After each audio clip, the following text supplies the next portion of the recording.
राम मंदिर बन गया बीजेपी की वजह से नहीं, कार्य सेवकों की वजह से, हिंदुओं की वजह से। हजारों कार्य सेवक लाठी खाए, जेल गए और लाखों हिंदू मिलकर के चंदा इकट्ठा किए, तब जाके राम मंदिर का निर्माण हुआ। लेकिन राम मंदिर निर्माण के नाम पर मलाई कौन खा रहा है? बीजेपी खा रही है। और कोई खा रहा है और कोई नहीं खा रहा। एक और बात, जो लोग राम मंदिर निर्माण के लिए जेल गए, मार खाई, लाठियां खाई, आज उन्हीं का घर बनारस में दाल मंडी में तोड़ा जा रहा है। एक कार्य सेवक जो राम मंदिर निर्माण के लिए जेल गए, आज उनका घर बनारस के दाल मंडी में तोड़ा जा रहा है। बताइए तोड़ने वाला कौन है? बीजेपी है। क्या कभी उस व्यक्ति ने सोचा होगा कि जिस पार्टी को हम वोट देते हैं वही पार्टी समय आने पे हमारा घर गिराएगी? हम तो सोचे थे कि अच्छे दिन आए, लोग आए भी कहते थे अच्छे दिन आएंगे, अच्छे दिन आएंगे। अब कौन से अच्छे दिन आएंगे कि अब क्या बताए, चप्पल देख लो मेरी, अब क्या बोलने लायक रह नहीं गया, आवाज़ नहीं निकल रही है। फिलहाल बहुत तकलीफ है। यही है इनका असली चरित्र, हमें आपको समझने की जरूरत है। मैं तो आप लोगों से यही निवेदन करूंगा कि सोच समझकर बीजेपी को वोट दीजिए, नहीं तो आने वाले समय में हिंदुओं का ऐसा बंटाधार करेगी, ऐसा विनाश करेगी कि आप सोच नहीं सकते। बीजेपी धर्म का प्रचार नहीं करती, बल्कि बीजेपी धर्म का व्यापार करती है। जिस दिन आप इस बात को समझ जाएंगे, उस दिन आप बीजेपी को भी वोट नहीं देंगे।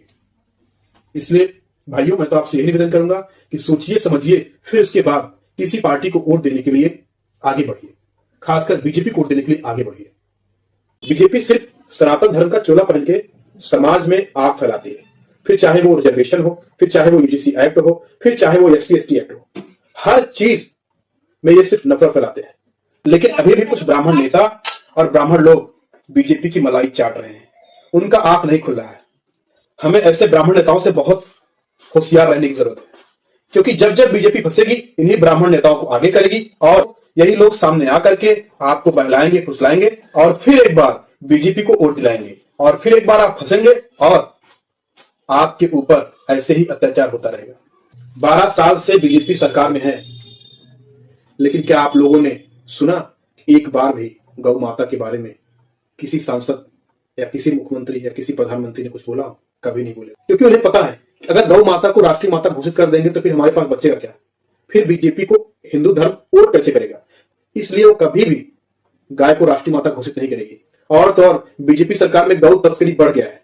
बीजेपी सरकार में बीफ की तस्करी, गौ तस्करी करने वाली जो कंपनियां हैं, उनसे बीजेपी पीठ पीछे चंदा लेती है और आप लोग गौ के नाम पर, सनातन के नाम पर बीजेपी को वोट देते हो। असल में बीजेपी हिंदू और सनातन का कुछ भी नहीं करती। आज तक आप लोगों ने कभी सुना कि सनातन बोर्ड बनना चाहिए? इसकी एक बार भी किसी सांसद, किसी प्रधानमंत्री, किसी मुख्यमंत्री ने बात की? कभी नहीं करेगा।